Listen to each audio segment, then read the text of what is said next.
হ্যাঁ, পেট্রোলও নাই। Petrol octane নাই, কোনোটা নাই।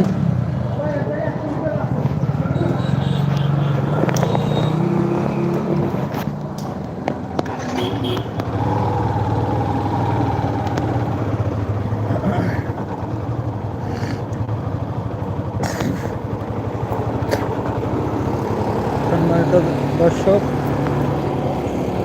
এই মুহূর্তে দেখানোর চেষ্টা করলাম এটা 0 পয়েন্ট সংলগ্ন, বললাম আর একটু 0 পয়েন্ট সংলগ্ন তেল পাম্প খুলনা। এখানে পেট্রোল অকটেন দুটোই নাই। গাড়িতেও তো পেট্রোলে চলে বা অকটেনে চলে, দুটো কোনোটাই পেলাম না। এরপরে তো দুদিন পরে আর কাল থেকে আর গাড়ি বাইর করা যাবে কিনা সেই টেনশনে আছি। দেখুন একেতে জাম, জাম থাকলে তেল বেশি খায়।